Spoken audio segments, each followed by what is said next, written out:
దేవుడు మన పక్షమునుండగా మనకు విరోధి ఎవడు? ప్రార్థన చేసుకుందాం. ప్రార్థన. ప్రేమగల తండ్రి, కృపగల దేవ తండ్రి, మొదటి రోజు ఉదయం అంతా తండ్రి గంభీరమైన వర్తమానాలు మాకు అందించారు తండ్రి. ఈ మొదటి రోజు ఈ రాత్రి వేళ కూడా మాతో మాట్లాడండి. వచ్చిన వారు తండ్రి వాక్యానికి మాత్రమే విలువనిచ్చే మనుషులుగా మనసు కలిగిన వారుగా తండ్రి వారిని నడిపించండి. ఉజ్జీవంతో వారిని నిలబెట్టండి. నిలబడని నేను తండ్రి వారికి ఎలా చెబితే అర్థమవుతాం, వారికి అర్థమయ్యేలా బోధించే శక్తిని నాకు అనుగ్రహించండి. కేవలం తండ్రి మేము నిమిత్త మాత్రులుగా ఉండి మీ వైపే తండ్రి వారి జీవితాలు తిరగలిగే శక్తివంతమైన వాక్యమును తండ్రి మా ద్వారా వినిపిస్తారని మరొకసారి అర్థిస్తూ అందరినీ మీ చేతులుగా అప్పగిస్తూ క్రీస్తున్నామని ప్రార్థన సమర్పిస్తున్నాం తండ్రి. ఆమేన్.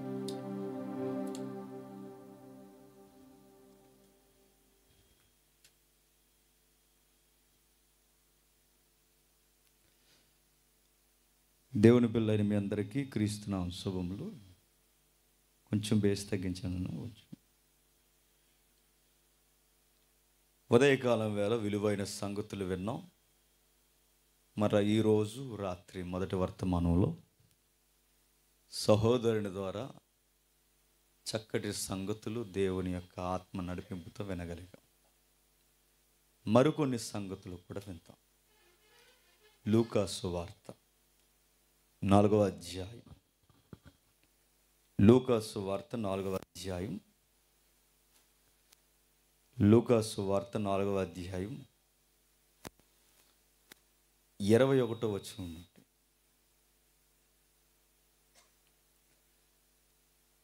లూకా సువార్త 4వ అధ్యాయం 21వ వచనం. వేదిక మీద ఎవరైనా చదవండి.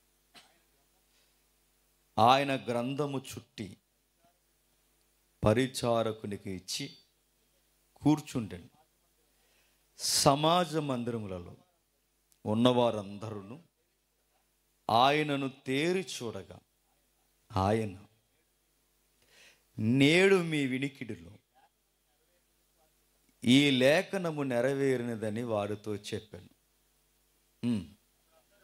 అప్పుడు అందరూ ఆయనను గూర్చి సాక్ష్యం ఇచ్చుచు ఆయన నోట నుండి వచ్చిన దయగల మాటలకు ఆశ్చర్యపడి ఆయన యోసేపు కుమారుడు కాడా అని చెప్పుకొనుచుండగా ఆయన వారిని చూసి, వైద్యుడా, నిన్ను నీవే స్వస్థపరుచుకొనుమని సామెత చెప్పి కపెర్నహూములో ఏ కార్యములు నువ్వు చేసితివో మేము వింటిమో ఆ కార్యములు ఈ నీ స్వదేశమందు నువ్వు చేయమని మీరు నాతో నిశ్చయముగా చెప్పుదురని అని చెబుతూ 22లో, మరియు ప్రవక్త అయిన ఎలీసా కాలమందు ఇశ్రాయేలు అనేక కుష్ఠరోగులు ఉండినను సిరియా దేశస్థుడైన నయమాను తప్ప మరి ఎవడును శుద్ధిని అందలేదని మీతో నిశ్చయముగా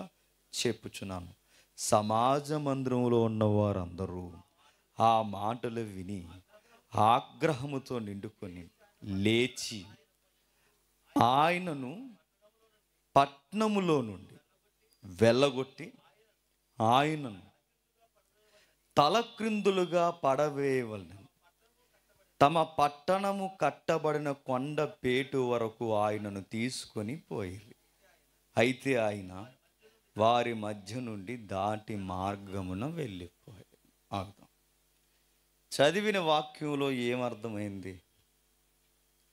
ఏం అర్థమో లేదని అర్థమైంది. నాకు కనబట్టలేదు అసలు. ఈ లైటింగ్ ఎక్కువైంది అనుకుంటా. తెలుగు వచ్చి కనుక టక్క టక్క చదివేసుకున్నాం.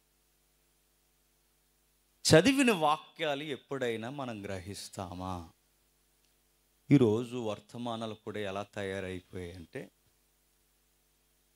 సందర్భంలో ఏముందో వివరించడం మానేశారు. సందర్భానుసారముగా మాట్లాడడం మానేశారు. సందర్భాలు వివరిస్తే వినే శ్రోతలు కూడా లేరు. మరి ఏం చెప్పాలి ఈ రోజుల్లో అంటే, ముచ్చట్లు చెప్పాలి, కథలు చెప్పాలి, ప్రాస్పరిటీని గురించి చెప్పాలి. కంగారు పడకండి, నూతన సంవత్సరం కూడా మీదే అని బుజ్జగింపులు చెప్పే బోధలు కావాలి. వాక్యాన్ని కదిపి ఆ వాక్యములో ఏముందో గ్రహించేవారు ఎవరున్నారు? వాక్యాన్ని చదివేవారు ఎవరున్నారు? ఎప్పుడో వారానికి ఒకసారి టపాలమని కొట్టి బైబిల్ తీస్తామా? ఎప్పుడో ఇలాంటి సభలకు వచ్చినప్పుడు కొన్ని కొత్త రెఫరెన్స్, కొత్త పుస్తకాలు జోలికి పోతాం. లేకపోతే మనకు అంత సీరియస్నెస్ లేదు, మనల్ని అడిగేవాడు కూడా ఎవడు లేడు. వాక్యంలో అసలు కనీసం మనకి గ్రోత్ పెరుగుతుందా అని ఏమన్నా మనం పట్టించుకుంటామా? ఏమీ పట్టించుకో. మధ్యకాలంలో ప్రసంగాలు కూడా ఎలా ఉన్నాయంటే, ఏదో ఒకలా పబ్లిక్ ప్లాట్ఫామ్ మీద కనబడాలి. సడన్గా ఇప్పుడు ఏదన్నా కొత్త ఈవెంట్ జరుగుతుంది అనుకోండి, వెంటనే ఈ మధ్య కొంతమంది అందరు కాదు, కొంతమంది బిర్యానీలు చేస్తూ కూడా ప్రసంగాలు చెప్తున్నారు. తెలుసా? అది క్రైస్తవ బిర్యానీ అంటది. నిజం. అమ్మగారు ఏం చెప్తున్నారు? ఇదిగో క్రైస్తవులుగా మన బిర్యానీ. క్రైస్తవులు బిర్యానీ ఏంటి? అరక్క చచ్చిపోతాయో అనుకుంటున్నావు. క్రైస్తవులు బిర్యానీ ఎలా వండుకోవాలి, తోటకూర ఎలా వండుకోవాలి, బచ్చల కూర ఎలా వండుకోవాలి, ఏంది ఇవా ప్రసంగాలు. ఎక్కడో ఏదో జరిగిందట, ఆ వార్తకు అనుకూలంగా కొన్ని రెఫరెన్స్ తీసి దాని మీద ప్రసంగాలు తోలు తీసేవాడు ఎవడు లేక, వార్తల ప్రసంగాలేంటి? చదవరా? చదవడం రాదా? వాక్యం ఎక్కదా? చదివి ధ్యానించే పరిశుద్ధాత్మ సహాయము లేదా? వార్తలకు అనుకూలంగా ప్రసంగాలేంటి? ఎక్కడో ఢిల్లీలో ఏదో జరిగింది, ఆ వార్త మీద ప్రసంగం, దానికి ప్రసంగం టైట్లు. అసలు ఢిల్లీలో నువ్వు ఉండాల్సింది ఎక్కడ ఉన్నావు నువ్వు? అవి ప్రసంగాలేంటి? టెక్స్ట్ చదువు, ఫైట్ చేయి, ఏముందో దాన్ని బయటికి తీసి పబ్లిక్ వివరించు. రివైవల్ స్టార్ట్ అవుద్ది. వాక్యం వివరించు. ఒకడు అంటున్నాడు ఈ మధ్యకాలంలో, లోతైన సంగతులు లోతైనవేమీ లేదు. నీకు బద్ధకం అని చెప్పు. లోతైనవి ఎందుకు లేదు? చదివిన వాక్యంలో ఎంత లోతైన అనుభవం చెప్పు. నువ్వు చదవు. 24 hours సోషల్ మీడియాలో చచ్చిపోతున్నారండి ఈ స్పీకర్స్ కూడా. ఫోటోలు, ఆ ఫోటో పెట్టి లైక్ ఎవడిచ్చాడు, కామెంట్ ఎవడిచ్చాడు, లవ్ గుర్తు ఎవడిచ్చాడు, డిస్లైక్ ఎవడిచ్చాడు, అడిగి అర్జెంటుగా ఫోన్, ఏరా తమ్ముడు డిస్లైక్ కొట్టేవాడు రా, ఎదురుగా లేక డిస్లైక్ కొట్టాను. చెప్పండి. డిస్లైక్ కొట్టే సోషల్ మీడియా పిచ్చి. నేను అడుగుతున్నాను, వెళ్ళేది వెళతాది, తీసుకెళ్ళేది మనం గింజుకున్నామో వెళ్ళేది ఎక్కడికి వెళ్ళదు. నిజం, నేను సీరియస్గా చెప్తున్నాను. ఎక్కడో పల్లెటూరు వాళ్ళం మేము, పల్లెటూరు పిల్లగాళ్ళం మేము. వాక్యాలు ఎక్కడో, అసలు యూట్యూబ్ దానికి ఒక ఛానల్, దాని ఎవ్వరం మాకేం తెలియదు, వెళ్తున్నాయి. మన దగ్గర నాణ్యత ఉండి సత్యం ఉంటే ఆయన తీసుకెళ్తాడు. దాని మీద మన కేంద్రీకృతం ఉండాలి తప్ప వాక్యము పట్టించుకోకుండా సోషల్ మీడియా కేంద్రీకృతం ఏంటి? చదివేవారు లేరు, వివరించేవారు లేరు, వాక్యం వివరించి చెబితే ఆసక్తిగా వినేవారు లేరు. ఎలాంటి మాటలు వింటారంటే, మనకన్నీ కథలుగా ఉండాలి. మనకి ఇంకో విషయం చెప్పిన, ఈ మధ్యకాలంలో ప్రసంగాలు బాగా నచ్చాలంటే ఎవరినో గట్టిగా తిట్టేయాలి. ఇవాళ జేమ్స్ అని చెప్పాడు, ఏం చెప్పాడు, ఇంకొకరిని తిట్టాడు, అంతే. ఆయన తిడితే తిట్లు ప్రసంగం ఏంటి? ఈ జాడ్యం ఎవరికి ఉందో తెలుసా? ఎదుటోళ్ళని తిడితే, ఎదుటోళ్ళని నాశనం చేస్తే ఎదుటోళ్ళు పాడైపోతారని ప్రసంగాలు చెబితే ఇష్టపడే జాడ్యం ఎవరికి ఉందో తెలుసా? నజరేతు ప్రజలకు. అది టెక్స్ట్. చదివిన వాక్యములో సందర్భం, చదివిన వాక్యములో సందర్భానుసారమైన కదలిక ఏం జరుగుతుంది? నజరేతులో రభస రభస రభస జరుగుతుంది. అది ప్రభు అయిన యేసుక్రీస్తు వారిని గూర్చి సమాజ మందిరంలో సందడి స్టార్ట్ అయ్యింది. ప్రభువుని గూర్చి ఏం జరుగుతుంది నేపథ్యం మనకు తెలియాలి. సరిగ్గా 30 ఏళ్ళకి బాప్టిజం తీసుకున్నాడు ఆయన. ఎవరు? యేసుక్రీస్తు. 30 ఏళ్ళకి బాప్టిజం తీసుకున్న తర్వాత 30 ఏళ్ళ బాప్టిజం తర్వాత అరణ్యానికి వెళ్ళి ఆ పరిసర ప్రాంతాల్లో ఆయన పరిచర్య ప్రారంభించాడు. ఆయన మినిస్ట్రీ స్టార్ట్ అయింది. ఎక్కడ ఆయన మినిస్ట్రీ ఎక్కువ విస్తరించిందంటే, మీకు జాగ్రఫికల్గా ప్రభు మినిస్ట్రీ మీద అవగాహన ఉంటే జాగ్రఫికల్గా ఆయన ఫస్ట్ మూమెంట్ మినిస్ట్రీ గలిలయ మినిస్ట్రీ అంటారు. ఎక్కడ? గలిలయ. గలిలయలో ఆయన మినిస్ట్రీ ఊపందుకుంది. గలిలయలో ఆయనకి మినిస్ట్రీ పేరు ప్రఖ్యాతులు వచ్చే గలిలయలో ఆయన పేరు మారుమోగిపోతుంది. గలిలయ ప్రజలు తండోపతండాలకు వస్తున్నారు. గలిలయ ప్రజలు ఇక ఆయన పేరు చెబితే చాలు అరణ్యానికి కూడా అలా వచ్చేస్తున్నారు. తిరిగి తిరిగి తిరిగి వాక్యము చెప్పి చెప్పి చాలా కాలం తర్వాత సొంతూరు వచ్చాడు. ఎవరు? యేసుక్రీస్తు. సొంతూరు ఏ ఊరు యేసుక్రీస్తు వారిది? రామేశ్వరంపేట కదా. చెప్పండి, యేసుక్రీస్తు వారు సొంతూరు ఏ ఊరు? నజరేత్. నజరేత్ వచ్చాడు. ఆయన బాప్టిజం తీసుకున్నది యార్దాను. యార్దాను ఆ కెనాల్ భాగాన్ని దాటిన వెంటనే గలిలయ ఏరియా స్టార్ట్ అవుతుంది. ఆ ఏరియా టచ్ అవుతున్నప్పుడు ఆ ఏరియాలో ఆయన సువార్త చేస్తాడు. ఆ సువార్త మారుమోగిపోయింది, పేరు వచ్చింది. మనోడు గొప్పోడైపోయాడని సొంతోలు చెప్పుకునేంత ఎత్తుకు ఎదిగిపోయాడు. ఎందుకంటే ఆ రోజుల్లోనే ఆయన సభలు ఎడితే 5,000 మంది ఫిగర్ రికార్డు ఉండేదట. అది ఆ రోజుల్లో 2000 సంవత్సరాల క్రితం అంటే 5,000 మాటలా చెప్పండి. ఇప్పుడు 30 సంవత్సరాల క్రితం 100 రూపాయలు అంటే 30 సంవత్సరాల క్రితం 100 రూపాయలు అంటే 100 రోజులు ఉన్నట్టు 100 రోజులు బతికేయడమే. అంత అంటే ఆ రోజు అంత ఫిగర్ ఉండేది. ఈరోజు ఆ ఫిగర్ తగ్గిందేమో కానీ 2000 సంవత్సరాలు 5,000 అంటే చిన్న ఫిగర్ కాదు, చాలా ఎక్కువ. అన్ని వేల మందిని ఆయన తీసుకుని వచ్చి ఇంత మాట్లాడుతుంటే తిరిగి తిరిగి వాళ్ళ సొంతూరు వచ్చాడు. సొంతూరు ఏ ఊరు? నజరేత్. నజరేత్ వచ్చిన తర్వాత మనోడికి పేరు వచ్చింది, ఫేమ్ వచ్చింది. ప్రతి ఊర్లో జూస్ పీపుల్కి ఒక యాటిట్యూడ్ ఉంటుంది. వాళ్ళకి సమాజ మందిరం ఉంటుంది. ఏముంటుంది? సునగోగు. ఆ సమాజ మందిరం సునగోగులు వాళ్ళకు విధానం ఫాలో అవుతారు. ఇలా ధర్మశాస్త్రం తీసి వాక్యాలు చదువుతారు. వంతుల వారిగా వాక్యం. ఇప్పుడు వరకు సుధీర్ బ్రదర్ వాక్యం చెప్పారు. ఇప్పుడు ఎవరు చెప్తున్నారు? జేమ్స్ అనేవాడు చెప్తున్నాడు. రేపొద్దున ఇంకొక ఆయన. ఇది వంతుల వారి జరుగుతుంది. చూసారా?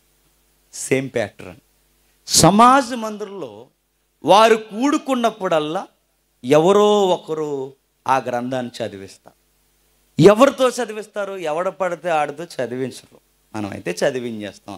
ఎవడండి వీడు ఎలా ఉన్నాడంటే అయ్యో అయ్యో అయ్యో ప్రెసిడెంట్ గారు మనవాడు చదివించి. మనం ఎవరితో పడితే ఆడితే చదివించేస్తాం. ఎవరితో పడితే వాళ్ళతో పాటలు పాడించేస్తాం. ఎవరితో పడితే వాళ్ళకి ఏదికి లెక్కి. యూదులు అలా కుదరదు. వాడు ఏదికి ఎక్కాలన్నా, ఒకటి పాడాలన్నా, ఒకటి చదవాలన్నా వాళ్ళు చాలా నిష్ఠ ఫాలో అవుతారు. పైగా బోధకుడా అన్నవాడితోనే చదివిస్తారు. అంత నిష్ఠగా ఉన్నవారు సందర్భం జరుగుతుంది. యేసుప్రభు వారు వచ్చారు. ఇలా క్రౌడ్, సమాజ మందిరం అంటే ఇలా ఉంటుంది వాళ్ళకి. ఇలా క్రౌడ్ ఉండగానే ఇలా వచ్చినప్పుడు మనోడు, ఎవరు మనోడు అంటే మన ఊరోడు యేసుక్రీస్తు. సరే బోధకుడు అయిపోయాడు, చదువును వచ్చి అన్నారు. ఆయనకు ప్రతి ఇచ్చారు. ఏ ప్రతి ఇచ్చారు? యెషయా గ్రంథం ఇచ్చారు. యెషయా గ్రంథం చదువుతున్నాడు. చదివిన తర్వాత ఒక పని చేయాలి, వివరించాలి. ఇప్పుడు నేను ఎలా చదువుకుంటూ వెళ్ళిపోతే ఆ మాత్రం దానికి మీరు ఎందుకు సెమినార్కి రావడం? అది మీరు ఇంటికాడ చదువుకోవచ్చు. చదువుకుంటూ వెళ్ళిపోవడం కాదు, దాని వివరణ, దాన్ని ఎక్స్పోజర్ టీచింగ్ అంటారు. దాన్ని వివరించాలి, ఎక్స్పోజ్, బయటికి చెప్పాలి, వెలువరించాలి. ఆ టీచింగ్ బయటికి చెప్పాలి. వాక్యం ఇచ్చారు, ప్రతునిచ్చారు, ప్రతునిచ్చిన తర్వాత యేసుప్రభుని చదవమన్నారు, చదివాడు ఆయన. ఆ చదివి నుంచి వచ్చేసిందండి గొడవ. ఏం చదివారు ఒకసారి చూద్దాం. అదే లూకాసు సువార్త 4వ అధ్యాయం.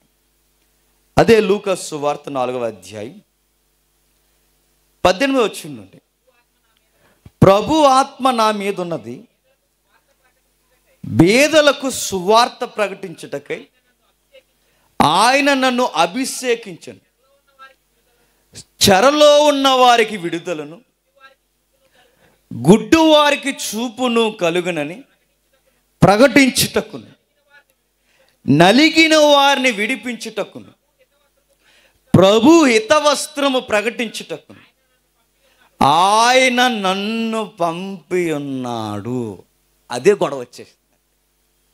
ఏంటి ఈ వాక్యం చదివితే గొడవ రావడం ఏంటి? కొండపేటు మీదకి తీసుకెళ్ళి ప్రభువును చంపేయాలనుకున్నారండి ఈ వాక్యం చదువునందు.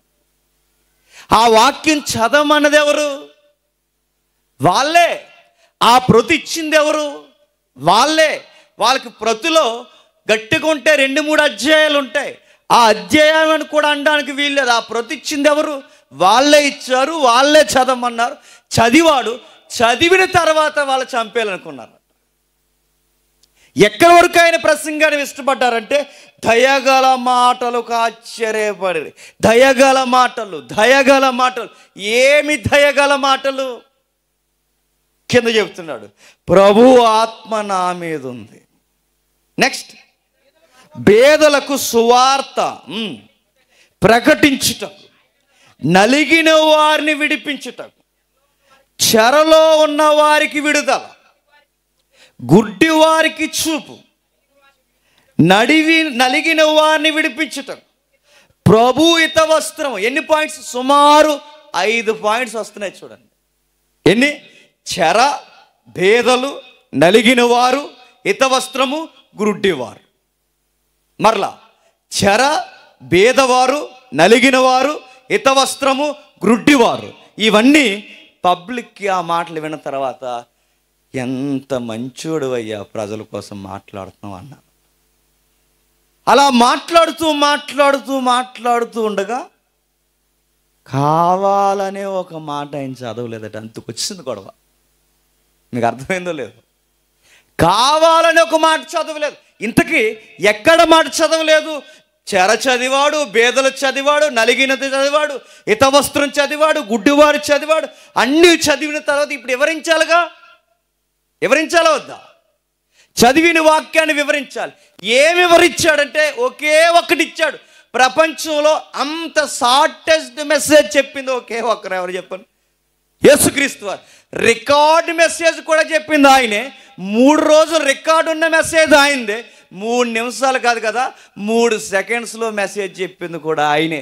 ఆ 3 సెకండ్స్లో చెప్పిన మెసేజ్ ఏంటో చెప్పిన, నేడు మీ వినికిడిలో ఈ రెఫరెన్స్. అయిపోయింది ప్రసంగం. అంతే. ప్రసంగం ఏంటట?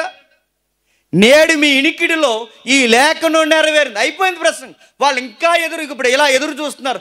ఇంకా ఏం చెప్తాడంటే ఇంకేం చెప్పిన అయిపోయింది అన్నాడట.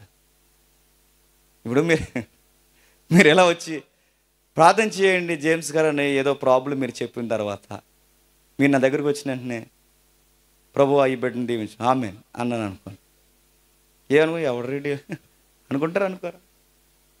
మీరు ఎక్స్పెక్ట్ చేసినట్టుగా నేను లేకపోయినా, మీరు ఆలోచిస్తున్నట్టుగా నేను లేకపోయినా, లేదా మీరు ఇప్పటి వరకు ప్రతి ఒక్కరు ఒక విజన్ ఏర్పాటు చేసుకుంటారు, దానికి అనుకూలంగా నేను లేకపోయినా మీకు నచ్చనుగాక నచ్చను.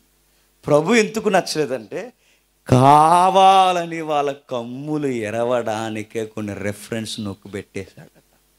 కావాలనే చదవలేదట. ఏ రిఫరెన్స్ చదవలేదు. ఇంతకీ ఈ కథ, ఈ గొడవ ఏంటో తెలియాలంటే అసలు ఈ వాక్యం ఎక్కడుందో తెలియాలి మనకి. మీకు అర్థమవుతుందా? అసలు ఈయన ఎందుకు ఆ వాక్యం వారు ఇచ్చినప్పుడు సరిగ్గా చదవలేదు, ఇది తెలియాలంటే ఒరిజినల్ ఏముందో తెలిస్తే అప్పుడు ఈ నకలు మనకు అర్థం అవుతుంది. వెళ్దాం ఒరిజినల్కి ఒకసారి. యెషయా గ్రంథం 61వ అధ్యాయం. యెషయా గ్రంథం 61వ అధ్యాయం మొదటి వచనం నుండి. ప్రభువగు యెహోవా ఆత్మ నా మీదకి వచ్చి ఉన్నది, బీదలకు సువార్తమానం ప్రకటించుటకును, యెహోవా నన్ను అభిషేకించెను,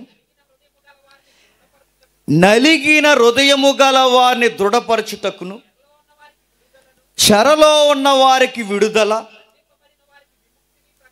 బంధింపబడిన వారికి విముక్తిని ప్రకటించుటకు, యెహోవా ఇస్తవస్త్రమును నా దేవుని ప్రతిదండన దినమును ప్రకటించుటకును, దుఃఖాకాంతులందరికీ వాదార్పు ఇచ్చుటకును, సియోనులో దుఃఖించు వారికి ఉల్లాస వస్త్రములు ధరింపచేయుటకును, బూడిదకు ప్రతిగా పూదండను, దుఃఖమునకు ప్రతిగా ఆనంద తైలమును, భారభరితమైన ఆత్మకు ప్రతిగా స్తుతి వస్త్రమును ఆయనకిచ్చుటకును, ఆయన నన్ను పంపి ఉన్నాడు. ఆగుదాం చూడండి. స్తుతి వస్త్రము పైనున్న మాటలు కిందున్న మాటలు కావాలని మీరు పదే పదే చదివితే అక్కడ రాయబడిన మాటలు చూడండి. దీనులు, నలిగిన వారు, చెర, బంధింపబడిన వారు, హితవస్త్రము. అది చదవలేదు ఆయన. ఎక్కడి వరకు చదివాడు ఆయన?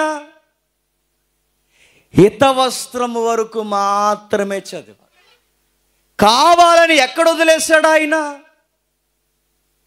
ప్రతిదండన అన్నది వదిలేశాడు ఆయన. అదే వాళ్ళ గొడవ తెచ్చేసిందండి. ఎవరికి? నజరేతు వారికి. అది చదవకపోతే గొడవ ఏంటంటే మీకు ఒక విషయం తెలియాలి. మీకు నజరేతు వారికి ఒక విజన్ ఉందట. మీరు ఓపుకుంటే వారి నాగరికత చదవండి. యెషయా గ్రంథంలో ఉన్న 61వ అధ్యాయం వాళ్ళకి ఫేమస్ రెఫరెన్స్. అవి ఆ రెఫరెన్స్ని వారు కావాలని పదే పదే చదువుకుని తరాలు బతికేస్తున్నారు. తరాలు ఎలా బతికేస్తున్నారంటే యెషయా దగ్గర నుంచి ఒక విధానం వారికి ఏర్పడిందట. ఏం జరిగింది? నజరేతు లేదు, ఇజ్రాయేలు దేశం. ఈ నజరేతు వారిని కానీ ఈ ప్రాంతంలో ఉన్న వారిని కానీ ప్రభుత్వాలు బాగా నలిపేసేయండి. వీళ్ళని రోమా ప్రభుత్వం వచ్చిన రోమా ప్రభుత్వం వరకు కూడా సైనికులు కవాతులు చేయడానికి దౌర్జన్యంగా లాక్కుండే భూభాగం ఏదన్నా ఉందంటే నజరేతు భూభాగమే లాక్కున్నారు. ఇది చరిత్ర. ఇంకా నజరేతు వారికి ఒత్తుళ్ళు ఎక్కువ, నజరేతు మీద చావుగోలు ఎక్కువ, నజరేతు మీద బాధలు ఎక్కువ, నజరేతు మీద దండయాత్రలు ఎక్కువ.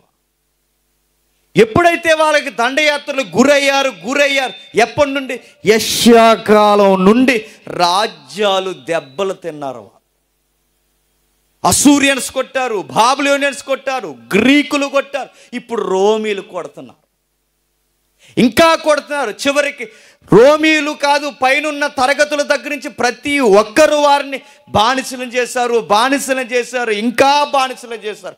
ఎప్పటి వరకు అంటే వారికి అర్థమైపోయింది, ప్రభు కలగ చేసుకుంటే కానీ మనకు విముక్తి రాదన్నంత బాధ వాళ్ళకి అర్థమైపోయింది.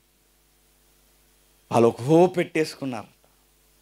ఎప్పటికైనా మన మీదకెక్కి తొక్కుతున్న ఈ పెత్తందారి వ్యవస్థ ఏదైతే ఈ ప్రభుత్వ వ్యవస్థ ఉందో వాడు తాట తీసే దేవుడు బూడిదలా చూస్తున్న మనల్ని పూదండగా మారుస్తాడని కసిగా ఈ వాక్యాలు చదివేసేవారు. ఏ వాక్యాలు మీకు అర్థమైందో లేదు. వాళ్ళకి ఎందుకు ఈ రెఫరెన్స్ అంత ఇష్టం అంటే వారు నలిగిన వారి సంగతి పక్కన పెడతారు, దీనుల సంగతి పక్కన పెడతారు, బంధింపబడిన సంగతులు పక్కన పెడతారు, సియోనులో ఉల్లాస వస్త్రం పక్కన పెడతారు. వాళ్ళకి కావాల్సింది ఏంటో తెలుసా? ప్రతిదండన. ఎవరి మీద ప్రతిదండన? మమ్మల్ని ఏలిన ఏలుకల మీద ప్రతిదండన. మా బూడిదకు ప్రతిగా పూదండ, మా ప్రతిదండన గడియలు దేవుని పక్షాన నెరవేరాలి. ఇదిగో మా పక్షాన దేవుడు ఒక రోజు ఫైట్ చేయబోతున్నాడు. ఈరోజు మమ్మల్ని ఏడిపిస్తున్న వారు ఎవరైతే ఉన్నారో వారి తాట దేవుడు తీయబోతున్నాడు. ఒక రోజు ఆ గడియలు రాబోతున్నాయని, వారు కావాలని బూడిదకు ప్రతిగా పూదండ, దుఃఖమునకు ప్రతిగా ఆనంద తైలం, భారభరితమైన ఆత్మకు స్తుతి వస్త్రము, ఇలా వారు చదువుకుని ఓదార్చుకునేవారు. ప్రతిదండన ఆ మాట వదిలేసేటట్టు కావాలని ఎవరు? యేసుక్రీస్తు. వాళ్ళు ఎక్స్పెక్ట్ చేసేది ఏంటి చెప్పిన, ఏ ప్రసంగికుడు నజరేతు సమాజ మందిరంలోకి వచ్చినా ఆ వాక్యాలు చదివి వెనకాల వివరించి ముగించేటప్పుడు వారు అనే మాటలు ఏంటో తెలుసా? ఇదిగో దేవుడు మన పక్షమున శత్రువులతో యుద్ధము చేయబోతున్నాడు, మనకి పక్షమున ప్రతిదండన చేయబోతున్నాడు, బూడిదకు ప్రతిగా పూదండనివ్వబోతున్నాడు అని ఎప్పుడైతే జాతీయవాదం ప్రసంగికులు చెప్పేవారో ఆ ప్రసంగాలు వాళ్ళకు బాగా నచ్చేవి. జాతి లేదు, ఏమీ లేదు, అందరినీ దేవుడు ప్రేమిస్తున్నాడని ఎవడైనా చెబితే ఆ ప్రసంగాలు నచ్చేవి కదా. యేసుక్రీస్తు వారిని ఎందుకు చంపేయాలనుకున్నారు చెప్పనా? గుడ్డోలు అనగానే నజరేతుల వాళ్ళే అనుకున్నారట, పేదోళ్ళు అనగానే నజరేతు వాళ్ళే అనుకున్నారట, దీనులు అనగానే నజరేతు వారే అనుకున్నారట. కానీ యేసుప్రభు అన్నాడు, నజరేతు వారే కాదు, సుదీర్ఘానున్న బేదలను కూడా దేవుడు ప్రేమిస్తున్నాడు అన్నాడు. అది నచ్చలేదండి వాళ్ళకి ఏమి నచ్చింది? వాళ్ళకి ఎంతసేపు మనం బాగుండాలని చెప్పాలి తప్ప ఇతరులు బాగున్నారు, అందరం ఒక్కటే అని చెబితే వాళ్ళకి నచ్చుతాడు. ఎందుకంటే వాళ్ళు జాతి ద్రోహులు, జాతి భేదము, జాతి పిచ్చి నజరేతు వారు.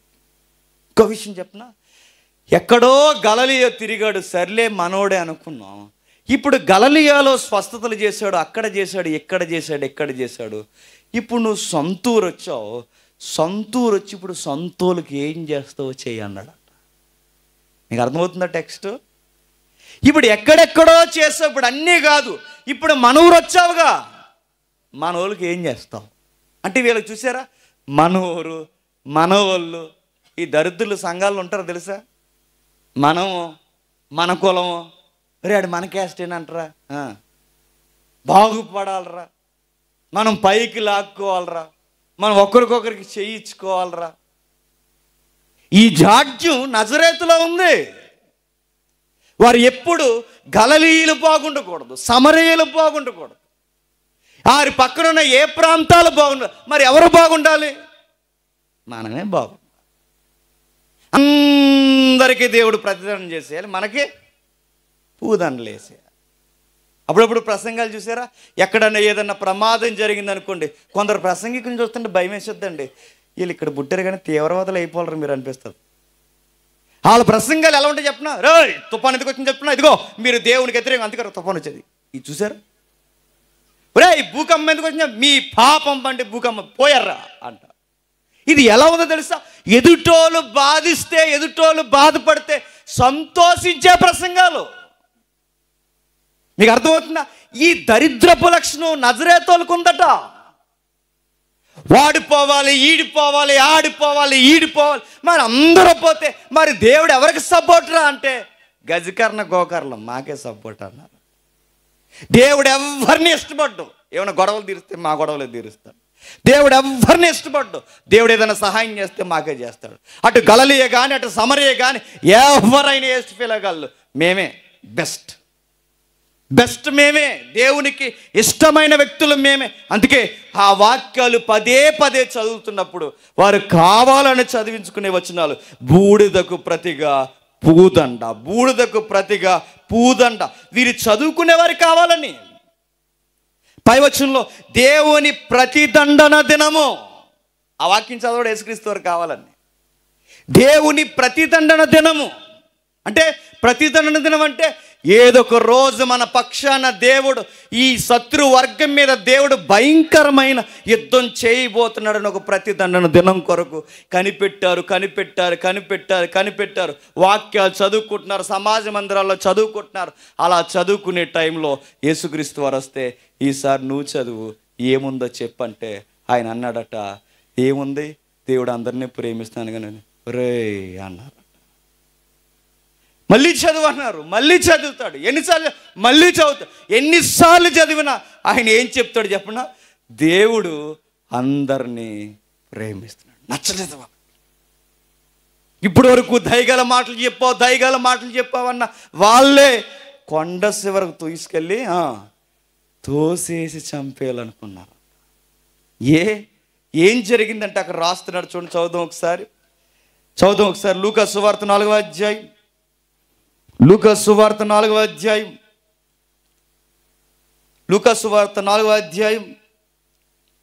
22వ వచనం.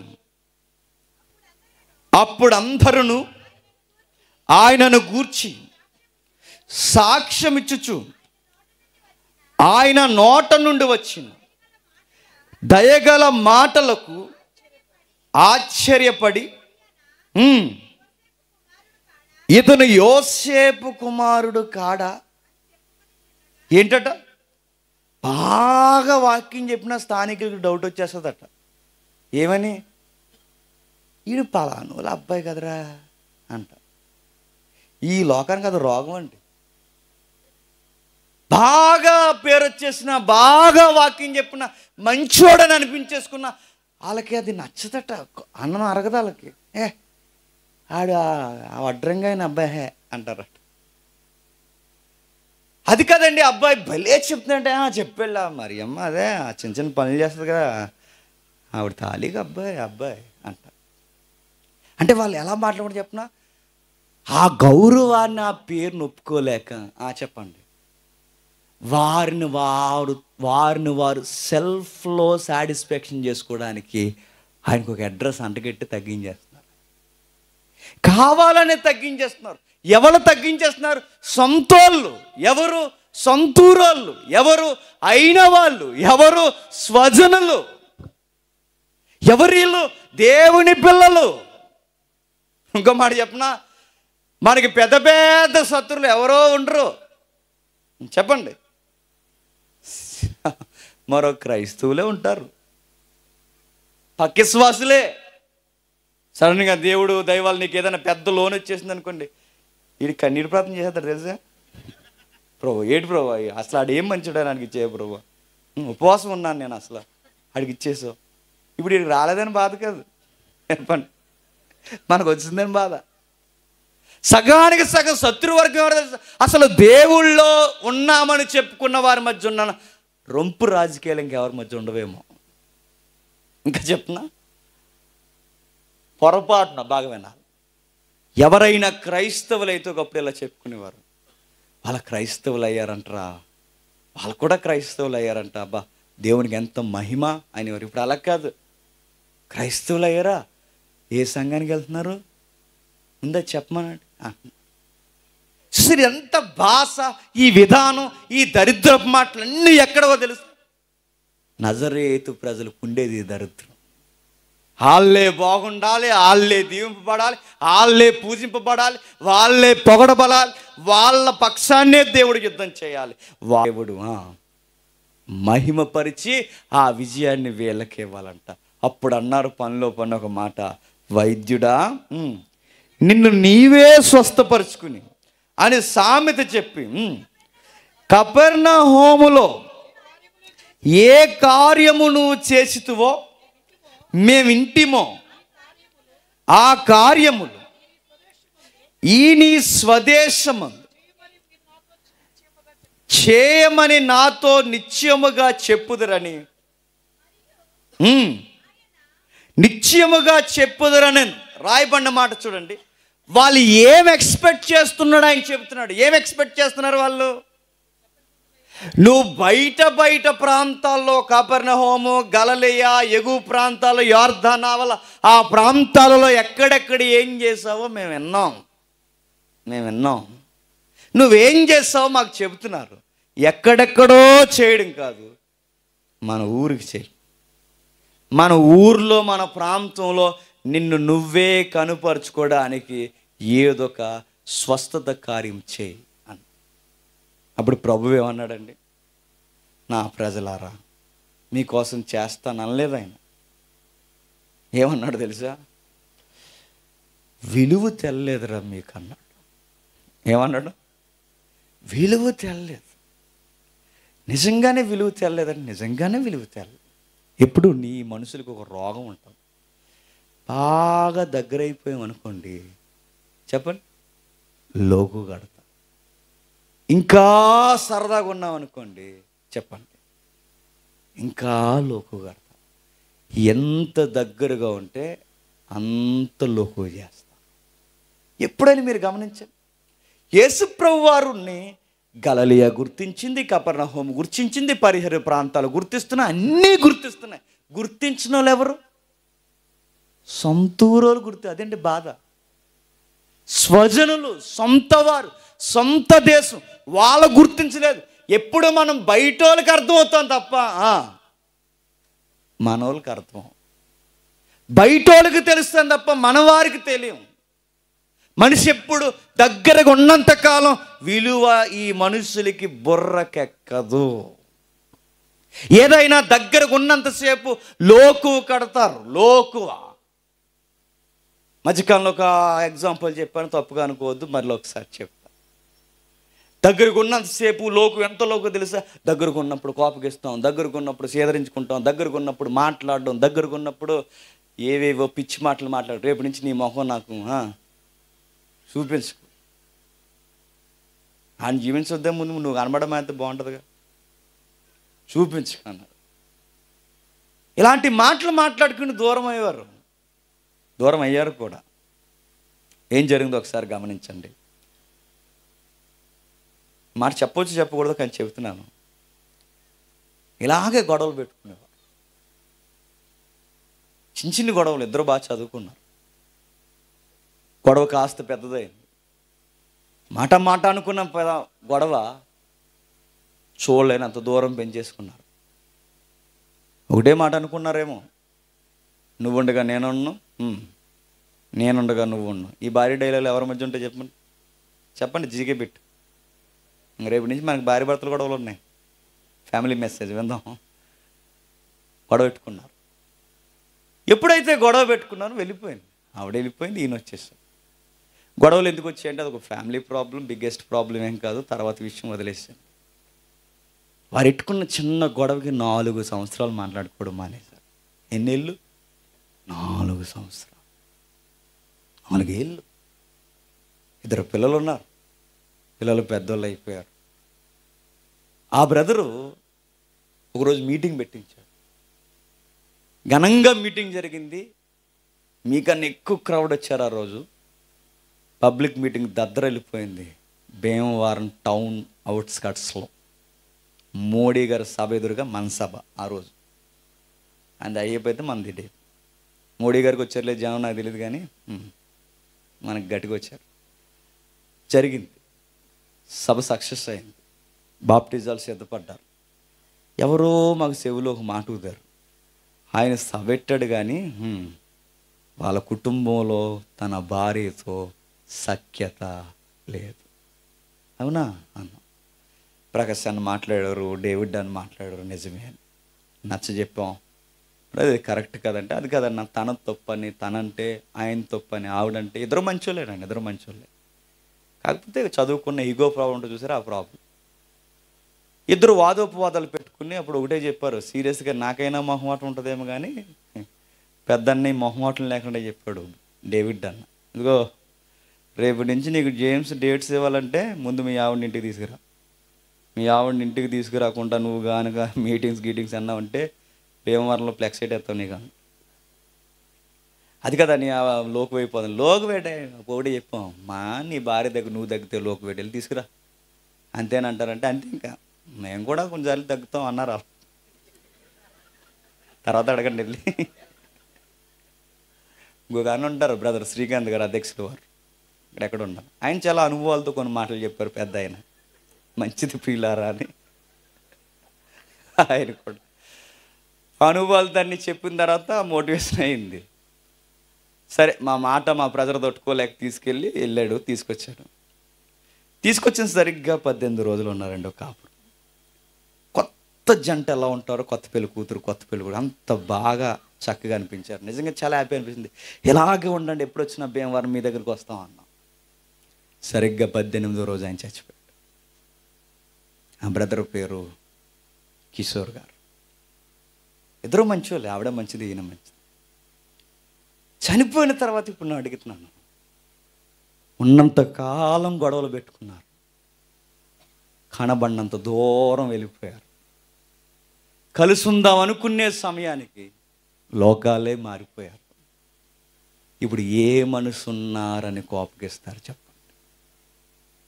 ఇప్పుడు ఎవరున్నారని తిట్టుకుంటారు, ఎవరున్నారని కోపగిస్తాడు, ఎవరున్నారని కోపగిస్తాడు. ఇప్పుడు ఎవరున్నారు? మనిషి ఉన్నంతకాలం ఆ గొడవలే సరిపోయి ఇప్పుడు మనిషే లేడు. ఇప్పుడు ఏం చేస్తారు? జరిగిన అగాధాన్ని, వెళ్ళిపోయిన అగాధాన్ని, దూరమైన దూరానికి అయ్యో పిచ్చోళ్ళ 4 సంవత్సరాలు దూరంగా ఉన్నామని మంచం మీద ఉన్నప్పుడు ఆయన, దూరం అయిపోయినప్పుడు ఈవిడ కలిసి ఈరోజు ఏడవడానికి కూడా పరిస్థితులు లేవే. మనసు ఉన్నంతసేపు విలువ తెలియదు. ప్రభు వాళ్ళ కళ్ళ ముందు అలా కదులుతుంటే లోకువ గట్టి ఆ వడ్రంగుల కుమారుడేగా అన్నారు. ప్రభు వాళ్ళ కళ్ళ ముందు అలా తిరుగుతుంటే పలానోళ్ళ అబ్బాయేగా, ఆ మరియమ్మ కుమారుడేగా. చిన్న చిన్న తిరుగులు తిరుగుతారు ఆ ఈదుల్లో. ఆ యోసేపు మరియ ఆ కుమారుడని పిలువబడుతున్న ఆ ఎవరైతే ఉన్నారో ఆ జేమ్స్, అదే యాకోబు, ఇంకా ఎవరైతే ఉన్నారో ఈయన తమ్ముళ్ళేగా, వీళ్ళేగా. ఆ ఫ్యామిలీ నుంచి ఈ అబ్బాయి ఏదో ఇప్పుడు వచ్చి మనకి ఏదో చెప్పేస్తున్నాడంటే వీడికి లోకవిచ్చాం మనం బాగా. పట్టుకోండి, తీసుకెళ్ళండి, ఆ కొండపైకి తీసుకెళ్ళి వీడు ఇంకెప్పుడు మన నజరేతు జాతి ద్రోహం ప్రసంగాలు చేయకుండా ఆ కొండ మీద నుంచి గెంటేయండి. కమాండ్స్ ఇచ్చేశారు ఆ రోజు ఆ పాస్టర్లు అందరికీ. తీసుకెళ్ళండి పైకి. ఇంకొకసారి ఈ వచనాలు చదవకుండా నొక్కిపెట్టిన, ఇంకొకసారి దేవుడు అందరినీ ప్రేమిస్తుడని చెప్పిన, ఇంకొకసారి ఇదిగో మళ్ళీ ఎద్దేవా చేసేలా చరిత్ర ఉదాహరణ ఎత్తి మాట్లాడకుండా, గొంతు మరలా మాట్లాడకుండా గెంటేయండి, పైకి తీసుకెళ్ళన్నారు. ఏం చెప్పాడు? వాళ్ళకి ఇంకా పుండి మీద కారం వేసేలా ఇంకా ఎగ్జాంపుల్ చెప్పాడు ఆయన. ఏదో ఒకటి చేయవయ్యా, ఏదో ఒకటి చేయవంటే అంటే స్వదేశంలో ప్రవక్త ఘనత నొందడు. స్వదేశంలో ప్రవక్తే కాదు, ఎవ్రీ ప్రీచర్, ఎవరైనా అక్కడ స్వదేశం వరకు వద్దండి, సొంత ఫ్యామిలీ కూడా బహుశా కొన్నిసార్లు మంచి వ్యక్తులను గుర్తించదేమో. కుటుంబాలకు కూడా బుర్రకెక్కదేమో. యేసుప్రభు కుటుంబానికి ఎక్కలేదు. మరియమ్మ తప్ప, యోసేపు తప్ప మిగిలిన వారు యేసుక్రీస్తు ఉన్నంతకాలం ఏమన్నా పట్టించుకున్నారంటే సొంత సహోదరులు అన్నారట, చాలు నీ అడావిడి కార్యక్రమాలు ఏమని ఉంటా ఆ పండగలో చేసుకో, ఆ సంతలో చేసుకో అన్నారు. సొంత తమ్ముళ్ళండి. నీ అడావిడి, నీకు ఫేమ్ ఎక్కువ కావాలి, నీకు కావాల్సిన ఫాలోయింగ్ కావాలి, నీకంటూ శిష్యులు, వాళ్ళకు బృందం, వాళ్ళ పేర్లు, మళ్ళీ నీకు ఒక టీం లీడర్వే. నువ్వు చెప్పేవి చూసేవన్నీ వాళ్ళు చూస్తారు. ఆ పండుగలో చేసుకోపోయి నీకు శిష్యులు కావాలిగా. సొంత కుటుంబీకులు మాట్లాడినారు, సొంత ప్రజలు మాట్లాడినారు, కాని మాటలు మాట్లాడారు. ప్రభు ఒక మాట అన్నాడు, ఎందుకు చెయ్యవు అని అడిగితే నేను చెయ్యకపోవడానికి కారణం ఒక 2 ఉదాహరణలు చెబుతాను అన్నాడు. ఏం ఉదాహరణలు అంటే కింద చెబుతున్నాడు చూడండి. ఏ ప్రవక్తయు స్వదేశమందు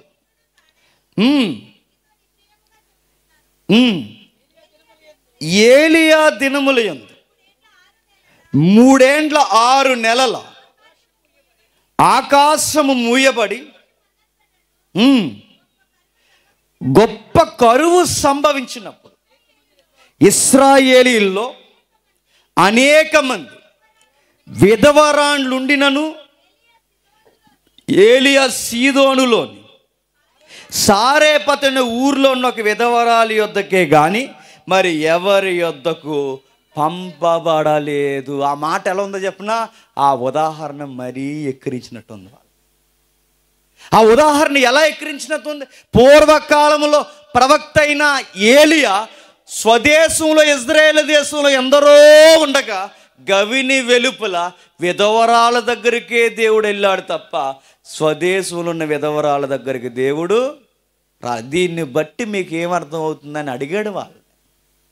దీనిని బట్టి మీకు ఏమర్థం అవుతుంది అంటే, నేను ఎందుకు అందరూ బాగుండాలని కోరుకుంటున్నానంటే పాత నిబంధన వచనాలు కోట్ చేస్తూ చెబుతున్నాడు ఆయన. పాత నిబంధన వాక్యాలు కోట్ చేస్తూ అంటున్నాడు. ఇదిగో ఏలియా టైంలోనే స్వదేశంలో ఉన్నవారి కన్నా బయట ఉన్నవారిని దేవుడు మెచ్చాడు. ఎందుకంటే మన బుద్ధి బాలేదు, మన విధానం బాలేదు. దేవుడు ఎక్కడ మంచివారు ఉంటే అక్కడ ఇష్టపడతాడు. దేవుడు ఎక్కడ దీనులు ఉంటే అక్కడ ఇష్టపడతాడు. దేవుడు అభాగ్యులను ఇష్టపడతాడు, దరిద్రులను ఇష్టపడతారు, అమాయకులను ఇష్టపడతారు. మేము మంచోళ్ళమని ఫీల్ అయ్యేవారిని దేవుడు ఇష్టపడు. ఏలియా కాలంలో కూడా జరిగింది అదే. దేశంలో విధవరాండ్లు ఉన్నారు, పేదోళ్ళు ఉన్నారు, ఎందరో ఉండగా సీదోను ప్రాంతంలో ఉన్న ఆమె దగ్గరికి ఎందుకు వెళ్ళాడంటే ఆమెకున్నంత విశ్వాసము వీళ్ళెవ్వరికి లేదు. అందుకే నేను కపెర్నహూములోనే ఎందుకు చేశానంటే వాళ్ళని నమ్మినంతగా మీరు నన్ను నమ్మలేదు. సేమ్ టు సేమ్ అన్నాడు. వాళ్ళు నమ్మినంతగా వీరు నన్ను నమ్మలేదు కనుక నేను వాళ్ళ దగ్గర చేశాను. మీకంటే నేనంటే మీకు లోకు. రెండో మాట ఏమన్నాడు తెలుసా? కనీసం ఏలియా కాలంలో ఇజ్రాయేల్ దేశానికి బోర్డర్ ఎగ్జాంపుల్ ఏం చెప్పాడు. బోర్డర్ అంటే ఈ సీదోను ప్రాంతం ఇజ్రాయేల్కి బోర్డర్గా ఉంటుంది. కనీసం బోర్డర్లో ఉన్న ఆవిడనైనా ఎత్తుకుని చెప్పాడు. నెక్స్ట్ ఎగ్జాంపుల్ ఎవరికి చెప్తున్నాడు తెలుసా? ఎలీసా కాలంలో కుష్ఠిరోగి అయిన నయమాను సిరియా దేశస్థుడు ఇప్పుడు దేశమే మార్చేశాడు. ఇప్పటి వరకు గలిలయ లేదా ఇప్పటివరకు ఇజ్రాయేల్ ఎంత దూరమైన మనమే అనుకున్నాం. అప్పుడప్పుడు మనం అనుకుంటాం కదండి, అప్పటి వరకు ఉంటే మన ఊరు అంటాం, ఊరు దాటామంటే మన మండలం అంటాం, మండలం దాటామంటే మన జిల్లా అంటాం, మన జిల్లా దాటితే మన రాష్ట్రం అంటాం, మన దేశం తర్వాత మనకు ఉన్నంతకాలం కలిపేసుకుంటాం. తేడా వచ్చిందనుకోండి చెప్పండి, వదిలేస్తాం. కనీసం ఏలియా టైం వరకైనా సీదోని ప్రాంతం ఏదోలా మనదా అనిపించుకున్నాడు. నెక్స్ట్ ఎగ్జాంపుల్ ఎవరో తెలుసా? దేశం మార్చేశాడు. ఎవరు దేశం? సిరియా దేశస్థుడు దేవుడికి నచ్చాడు. కానీ చెప్పండి, ఇజ్రాయేల్ దేశంలో ఉన్న కుష్ఠరోగులు దేవునికి ఆ మాటలకి ఎలా ఉండుంటే చెప్పండి. వాళ్ళే కొండ కేసులో ఉన్నారు. ఇప్పుడు మీకు అర్థమవుతుందో లేదో? యేసు ప్రభు వారు ఆ రోజు ఎండగట్టిన విధానం వాళ్ళు రగిలిపోయారు, వాళ్ళు తట్టుకోలేకపోయారు. ఎందుకు అంత కోపం వాళ్ళకి వచ్చేసిందంటే వాళ్ళని కావాలనే గిచ్చాడు. ఈ విధానం మంచిది కాదు, మీరే బాగుండాలి, గలిలయ పాడైపోవాలి, కపెర్నహూం పాడైపోవాలి, అందరూ పాడైపోయి మీరే బాగుండాలనుకుంటే ఒక్కసారి పాత నిబంధన కాలం నుంచి తండ్రి మనసును చూడండి. దూరాన్నున్న విధవరాలను ప్రేమించాడు, దూరాన్నున్న కుష్ఠరోగులను ప్రేమించాడు. దేవుని కృపకి సరిహద్దులు లేవని చెప్పకనే చెప్పాడు. నలుగురిని ప్రేమించండి తప్ప నలుగురు పాడైపోయి మీరే బాగుండాలని చూడకండి, పోతారని చెప్పాడు. నలుగురు బాగుండాలని చూడండి, అందరూ బాగుండాలని చూడండి, అందరితో ప్రేమగా అనురాగంతో దేవుని పిల్లలుగా ఉండాలని చూడండి. నజరేతు మీద మీరు సామెతే పుట్టించారు మీ వల్ల. ఆ సామెత ఏంటో తెలుసా? నజరేతు నుంచి ఎప్పటికీ మంచిది ఏది రాదు. ఎందుకు ఆ సామెత వచ్చింది? మీ బుద్ధిని బట్టే.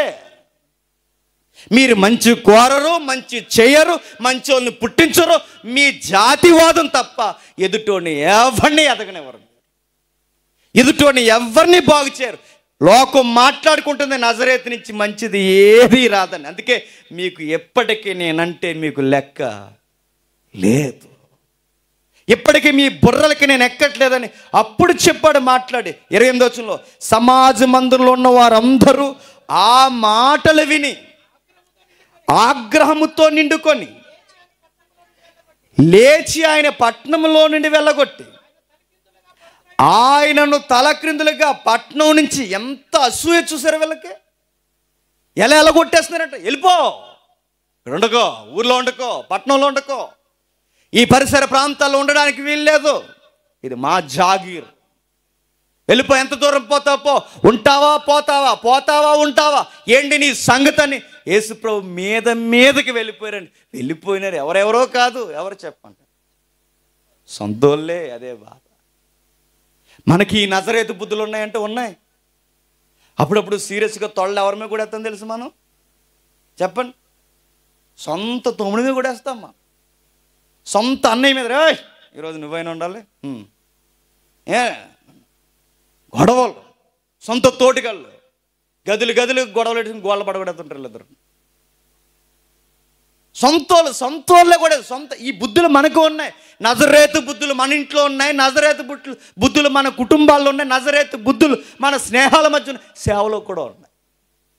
అందరినీ పాడు చేసేయాలి, అందరూ పాడైపోయి మనమే బాగుండా. ఇది నజరేతు బుద్ధి కాదు, పతనమైపోయిన ఆదాము బుద్ధిదే, దెబ్బతిన్న ఆదాము బుద్ధిదే. ఆ బుద్ధి నజరేతులో బాగా స్పష్టంగా కనబడుతుంది. పాడు చేశారు, దుర్బోధకి బాగా అలవాటు పడ్డ. ప్రభు చెప్పింది ఒకటి, వీళ్ళు అనుకుంటున్నది ఒకటి. ఆ రెఫరెన్స్ అర్థాలు మార్చేశారు. అందుకే కావాలని ప్రభు ఆపేసి ఆ వచనాలు చదివారు. అందుకే పైనున్న వచనాలన్నీ చదువుతాడు. హితవస్త్రము హితవస్త్రము హితవస్త్రము హితవస్త్రం హితవస్త్రం వరకు చదువుతాడు. కానీ ఆ ప్రతిదండన అన్న మాటలు చదవడు ఆయన, బూడిదకు పూదండ అన్న మాటలు చదవడు ఆయన, కావాలనే ఆ మాటలు చదవడు ఆయన. ఎందుకు చదవు ప్రభు అంటే, మీ బుద్ధి ఏంటో నాకు బాగా తెలుసు అన్నాడు. అప్పుడప్పుడు మనం కొన్ని రెఫరెన్స్ అండర్లైన్ చేస్తుంటాం. ఆ రెఫరెన్స్ ఏంటో చెప్పినా ఎదుటోళ్ళు నాశనం చేసేసి రెఫరెన్స్ అండర్లైన్ చేస్తాం. అది రకం అండి.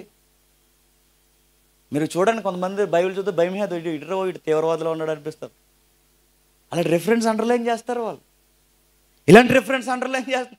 వాళ్ళకి అదొక వైలెన్స్ విధానం అన్నమాట. ఎదుటోని కొట్టేయాలి, ఎదుటోని పొడి చేయాలి. అప్పుడప్పుడు మనం మాట్లాడుతుంటే చూసారా, చంపేద్దని ఏదో అంటున్నా. నిజం ఒక విషయం చెప్పినా, దమ్ము లేక ఆగిపోడు కానీ నిజంగా చంపేస్తారు.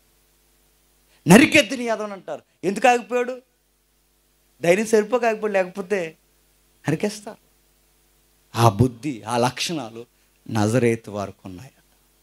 ఎవ్వరో బాగుండకూడదు, మేమే బాగుండాలి, ఎవ్వరో బాగుండకూడదు, మేమే బాగుండాలి. మరలా చెప్తున్నాను, ఎవ్వరే బాగుండకూడదు అనుకుని ఎప్పుడు అనుకున్నావో అందరూ బాగుంటారు. చెప్పండి, నువ్వే పోతావు.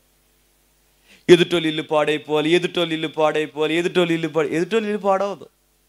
చెప్పండి, మన ఇల్లు పాడైపోతుంది. ఆడి నాశనం అయిపోవాలి, ఆడి నాశనం అయిపోవాలి, ఆడి నాశనం అవడు. ఆడి నాశనం అవ్వాలనుకునే కొద్ది నువ్వు నాశనం అయిపోతావు. ఆడు పాడైపోవాలి, ఆడు పాడవడు. మనమే పాడైపోతాం. ఎదుటి వాళ్ళని చూసి ఏడ్చినా, ఎదుటి వాళ్ళ మీద భయంకరమైన వ్యసనం కలుగున్నా, ఎదుటి వారి మీద అసూయ అక్కసు కలుగున్నా, అది మన లైఫ్కి మంచిది కాదని నజరేతు ప్రజల యొక్క విధానం సువార్తికులు చెబుతున్నారు. వాళ్ళు చంపేయాలి, యేసుప్రభుని చంపేయాలనుకున్నారు. ఎందుకో చెప్పినా, వాళ్ళ జాతి భేదం గొడవలతో యేసుప్రభుని చంపేయాలనుకున్నారు. ఎదుటోళ్ళని చూసి మేమే బాగుండాలని ఎగపడిన ఎవడైనా చరిత్రలో పాడైపోయాడు. మీరు కావాలంటే చూడండి. లాస్ట్ ఇయర్ మీకు చెప్పాను, తరిమాడు యుద్ధంలో తరమబడి చంపబడిపోయాడు సౌలు. దావీదును చూసి చూసి చూసి ఏడ్చాడు. చివరికి తానే ఎవరో చూడలేని టైంలో చచ్చిపోయాడు. ఇవన్నీ ఎప్పుడు మంచిది కాదు, గుర్తుపెట్టు. మన ఎదుటి వారిని చూసి ఏడవడం మొదలెట్టాము, అదొక పెద్ద రోగం. అది నిద్ర రాదు మనకు. రాత్రులు గుర్తొచ్చేస్తుంటాడు, అడేట అలా చేస్తున్నాడు, అలా అలాగే చేస్తాడు. నువ్వు పడుకో, వాడి కోసం ఎక్కువ ఆలోచించుకో. ఏటాడు అలా చేస్తున్నాడు, నువ్వు అలా ఆలోచించుకోలేదానికి బానిసైపోతావు. గుర్తుపెట్టుకో, వాళ్ళ గురించి ఆలోచించుకోలేది బానిసలే. వాళ్ళని పట్టించుకోకు, వదిలే. వాళ్ళు అలాగే ఉంటారు. నజరేతు ప్రజలు అలా ఆలోచించి చివరికి ఎవరిని దూరం చేసుకున్నారో తెలుసా? ప్రభు అయిన యేసుక్రీస్తు వారిని దూరం చేసుకున్నారు. ప్రభు నీకు నాకు అందరికీ నేర్పించేది ఒకే ఒక్కటి. ఈ సందర్భంలో దేవుడు అందరినీ ప్రేమిస్తున్నాడు. పైన చెప్తున్నాడు చూడండి, 18వ వచనంలో, ప్రభు ఆత్మ నా మీద ఉన్నది, ఆత్మకార్యం ఉన్నవాడు బేదలకు సువార్త ప్రకటిస్తాడు. ఆత్మకార్యము లేని ఈ నజరేతు ప్రజలు సువార్త తమకు తామే ప్రకటించుకుంటున్నారు. ఆత్మ పనిచేసే విధానం ఉన్నవారు చెరలో ఉన్నవారికి విడుదలిస్తారు. ఆత్మ కార్యము లేనివారు మనమే విడుదల తప్ప ఇంకెవరికి విడుదల రాకూడదనుకుంటారు. ఆత్మ కార్యమున్నవారు వారు గుడ్డితనం పోగొట్టుకుని ఇతరుల యొక్క గుడ్డితనాన్ని తొలగిస్తారు. ఆత్మ కార్యమున్నవారు నలిగిన వారిని ఓదారుస్తారు. ప్రభు హితం అంటే మంచి కార్యాలు జరిగిస్తారు. ఆత్మ కార్యము లేని వారే అందరూ పాడైపోవాలి. చెప్పండి, మేమే బాగుండాలి. ఈ బుద్ధి కుటుంబాల్లో ఉన్నా, స్నేహాల్లో ఉన్నా, పరిచర్యలో ఉన్నా, ఎక్కడున్నా నేను చెబుతున్నాను, దెబ్బతింటారు. చివరికి మా సంఘమే బాగుండాలని ఒక సేవకుడు అనుకున్నా ఖచ్చితంగా దెబ్బతింటావు. మా కుటుంబమే బాగుండాలని అనుకున్నా ఖచ్చితంగా కుటుంబానికి పెద్ద దెబ్బే తగులుతుంది. అందరూ బాగుండాలనుకో. ఆటో డ్రైవర్లు రాసుకుంటున్నారండి బయట, ఏమని? అందరూ బాగుండాలి, అందులో నేను ఆటో వేసి తిరగాలని రాస్తున్నారు. మరి అంతేగాని అందరూ బాగుంటే కదండి డబ్బులు ఆయనకి. అందరూ కరోనా వచ్చి ఇంట్లో ఉంటే ఎవరు తిరుగుతారు? ఆటో వేసి ఆటో వేసి తిరగాలి. ఆయనకే అర్థమైంది అందరూ బాగుంటేనే మనం బాగుంటామని. ఆటో డ్రైవర్లకు అర్థమైంది, బస్ డ్రైవర్లకు అర్థమైంది. దేవుని పిల్లలైన మనకి ఎందుకు అర్థం అవట్లేదు? అందరూ బాగుండాలి, మన శత్రువులు కూడా బాగుండాలి. ఎందుకంటే ఉండేదే కాస్త కాలం 60 ఏళ్ళు. కొట్టుకుని తిట్టుకుని అన్నీ బడిసే కన్నా 60 ఏళ్ళలో అందరం బాగుండాలి. దేవుని కృప అందరి మీద ఉండాలి. అది దేవుని విధానం. ఎందుకంటే అంతటా అందరూ మారు మనసు పొందాలి. అది ప్రభువు ఆ రోజు వాళ్ళకి చెబితే నచ్చలేదు. అందరూ బాగుండాలంటే ఏంటి? నజరేతులే బాగుండాలని చెప్పు అన్నాడు. అలా నేను చెప్పనన్నాడు. చెప్పనన్నందుకు చెప్పండి, చంపేస్తానన్నాడు. ప్రభు వారి మధ్య నుండి తప్పించుకొని తన మార్గమును వెళ్ళిపోయిన. ఆ మాట చాలా బాధగా ఉంటుందండి. తన మార్గమును వెళ్ళిపోయిన అంటే అర్థం చేసుకోలేని మనుషుల మధ్య నుంచి ఇంకా దూరముగా వచ్చేసాడు. నేను మరలా చెప్తున్నాను, మంచివారి కళ్ళ ముందు ఉన్నంతసేపు మంచిగా ఉండండి. వాళ్ళు దూరం అయిపోయారో మళ్ళీ రారు. కుటుంబాలు బాగున్నప్పుడు ఇంకా మంచిగా ఉండండి. దూరం అయిపోయారో మళ్ళీ రారు.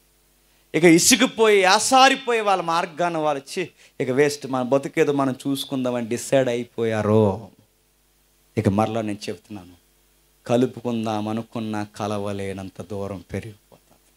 నజరేతు ప్రజల బుద్ధి చంపుదాం, ప్రభువు లాంటి మంచి మనసును అలవాటు చేసుకుందాం. అందరూ బాగుండాలి. ఇప్పుడు చెప్పండి, ప్రసంగాలు ఎలా ఉండాలి చెప్పండి? అందరూ బాగుండాలని చెప్పాలి. అన్ని సంఘాలు బాగుండాలి, అందరూ సేవకులు బాగుండాలి, అందరూ బాగుండాలి. ఇది దేవుడు మెచ్చే మంచి విధానం. దేవుడు మిమ్మల్ని దీవించునుగాక. ఆమేన్. ప్రార్థన చేసుకుందాం. ప్రేమగల తండ్రి, కృపగల దేవ, ఎందరికీ ఈ సంగతులు అర్థమయ్యే నాకు తెలియదు తండ్రి. నజరేతులో తండ్రి మీ కుమారుడు చదివిన వాక్యము తండ్రి ప్రజలకు నచ్చలేదు. అందరూ తండ్రి దీవింపబడాలని మీరు చెబితే వారు మాత్రమే పూదండలు వేసుకుని తిరగాలనుకోవడం తండ్రి ఎంత తండ్రి దిగజారుడుతాను. గలిలయ ప్రజల్ని, కపెర్నహూము ప్రజలను తండ్రి కాపాడి వర్ధిల్లింపజేసి స్వస్థపరచాలని మీరు కోరితే మమ్ములను మాత్రమే స్వస్థపరచని అనుకోవడం ఎంత విడ్డూరమైన విషయం తండ్రి. నజరేతు లాంటి బుద్ధులు తండ్రి అందరికీ ఉన్నాయి, కుటుంబాల్లో ఉన్నాయి, సేవకులకు ఉన్నాయి తండ్రి. ఇప్పుడు ఎదుగుతున్న తండ్రి చిన్ని వారు కూడా బుద్ధులు బయటపడడం తండ్రి బాధాకరం. నేను, నా ప్రజలు, నా కుటుంబం తండ్రి ఈ దౌర్భాగ్యపు తత్వాన్ని తీసేయండి తండ్రి. మా శత్రువులతో తండ్రి మీరు ఫైట్ చేయాలి అంటే మాకు ఉండాల్సిన మంచి మనసు తండ్రి మీ కోణంలో నుండి చూసే విధానం మాకు కావాలి తండ్రి. వాక్యాన్ని చదివి ఉన్నట్టుగా అర్థం చేసుకునేవారు కరువైపోయారు తండ్రి. వాక్యంలో లేని విషయాలు చెప్పేవారు ఎక్కువైపోయారు తండ్రి. నజరేతు నుంచి మంచిది ఏదీ రాదని ఒకరోజు వారిలో సామెత మిగలడానికి వారి వక్ర బుద్ధే ఈరోజు క్రైస్తవ్యంలో, క్రైస్తవ కుటుంబాల్లో మంచిని చూడలేకపోతున్నామనే ఒక చెడ్డ సామెత రావడానికి వీల్లేదు తండ్రి. మా మనస్సు తండ్రి, మీ కుమారుని యొక్క మనస్సు తండ్రి ఏకత్వం పొంది లోకం బాగుండాలన్నదే నీ విధానము తండ్రి. ఆ విధానం ఎరిగిన మిషనరీస్ తండ్రి చదువులు నేర్పించారు. ఆ విధానం ఎరిగిన తండ్రి సువార్థికులు తండ్రి వైద్యము నేర్పించారు. అందరూ బాగుండాలని తన మన మతపరమైన భేదాలు లేకుండా ఆ భారతదేశానికి చదువులు నేర్పించారు తండ్రి. అలాంటి మనస్సు మాకు లేని నాడు తండ్రి పురోగవృద్ధిని మేము చూడలేము. జాతి భేదం మాకు లేదు తండ్రి. మాకు జాతే లేదు, మాకు కులమే లేదు తండ్రి. మేమంతా మీ ప్రభువునందు మీ కుమారుని యందు సమానులం, సహోదరులం తండ్రి. ఎదుటి వారి పాడయ్యే విధానపు వర్తమానాలు ఇష్టపడే మనస్సు మాకుంటే తీసివేయండి తండ్రి. ఎదుటి వారి బాగును కూడా కోరే మనసును మాకు నేర్పించండి. మమ్మల్ని శత్రులుగా భావించి ఈ రోజుకి మమ్మల్ని హేళన చేసి తండ్రి మా జీవితంలో తండ్రి నష్టాలు తండ్రి ఉరుతాళ్ళు బిగుసిపోవాలని ఎదురు చూస్తున్న వారిని కూడా తండ్రి దీవించండి. వారికి నీ మాకును సమాధానం కలగచేయండి. ఎవరైతే తండ్రి ఇప్పటివరకు వాక్యం చెప్పారో నా ముందు తండ్రి మీ కుమారుణ్ణి చెప్పబోతున్న తండ్రి మిగిలిన యొక్క సేవకుల్ని, సంగీతకారుల్ని తండ్రి, గాయకుల్ని, విశ్వాసుల్ని తండ్రి, శబ్ద తరంగాలను నడిపిస్తున్న వారిని అందరినీ తండ్రి, ముఖ్యంగా ఈ సభ కొరకు స్వార్థం లేకుండా కష్టపడుతున్న కమల తండ్రి, అన్నయ్య తండ్రి, వాళ్ళ యొక్క కుటుంబాన్ని అందరినీ తండ్రి దీవించి కాచి కాపాడండి తండ్రి. అన్ని విధాలుగా ప్రాంతాల్లో నలిగిపోతూ తండ్రి భోజన కార్యక్రమాల్లో తండ్రి స్వార్థం లేకుండా పనిచేస్తున్న మీ బిడ్డలను కూడా తండ్రి దీవించి కాపాడతారని కోరుతున్నాం. ఏ విధమైన ఒత్తిళ్ళు, ఏ విధమైన తండ్రి అనుకూలమైన తండ్రి ప్రతికూలమైన పరిస్థితులు జరగకుండా తండ్రి అనుకూలమైన పరిస్థితుల్లోకి నడిపిస్తారని కోరుతున్నాం దేవా తండ్రి. రేపు జరగబోతున్న కార్యమును, రేపు వినబడుతున్న తండ్రి వర్తమానమును, భోజనం మొదలుకొని తండ్రి బాప్టిజ కార్యక్రమాల వరకు మీరే మీ దయలో నడిపిస్తారని కోరుతూ ఈ మొదటి రోజు ఇంత ఘనముగా మీరు సభను జరిగించినందుకు మీకే మహిమను ఆరోపిస్తూ అన్ని విధాలుగా లొంగిపోతూ క్రీస్తు నామని ప్రార్థన సమర్పిస్తున్నాము తండ్రి. Amen, amen.